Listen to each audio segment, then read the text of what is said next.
Sprout was the best name in the world. A sprout grew into a leaf and embraced the wind and the sun before falling and rotting, and turning into mulch for bringing fragrant flowers into bloom. Sprout wanted to do something with her life, just like the sprouts on the acacia tree. That was why she had named herself after them. Nobody called her Sprout, and she knew her life wasn't like a sprout's. But still the name made her feel good. It was her secret.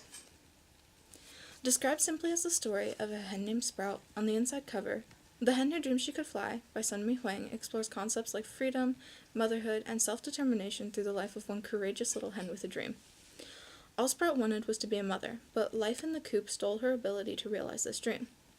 Worn down by an unbearable life and left for dead, Sprout had to fight to survive. The turning point for her was finding an egg left unattended. Sprout adopted this egg and the little duckling within as her own, and kept it warm and safe to the best of her ability without question. This duckling happened to be the child of Sprout's friend Straggler, who had helped her survive her first night out of the coop. Straggler sacrificed his life to save Sprout and the duckling Greentop. The first sacrifice, but not the last. Sprout would go on to raise Greentop, protecting him from the weasels and the judgmental chickens and even the other ducks. And in the end, when it was time, she would let him go to live his own life. The Hen Who Dreamed She Could Fly has sold over 2 million copies around the world, has been translated into 27 languages, and inspired Leafy, A Hen into the Wild, the most successful animated film in South Korean history. Sunmi Huang was born in Hongseong, a county in South Korea, in 1963. She said that her family could not afford to send her to middle school, but she had a teacher who allowed her to go to the school and read whenever she wanted.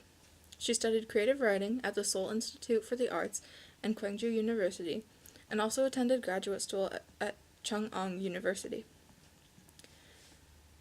Huang has said that despite the book's emphasis on motherhood, she was actually inspired to write The Hen Who Dreamed She Could Fly by her father, who was very sick at the time.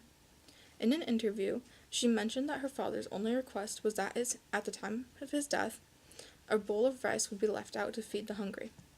This is reflected within the novel by Sprout's death. The book cites freedom, individuality, and motherhood as central themes, though we also see sacrifice and, in some ways, violence and death and loss. However, Huang turns death into something that should not be feared.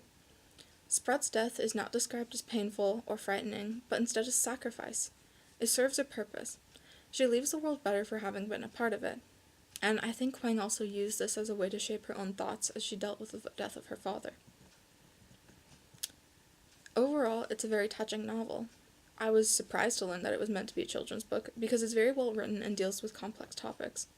It questions the bond of parenthood and what it means to give your all to another being, especially when they'll one day leave you.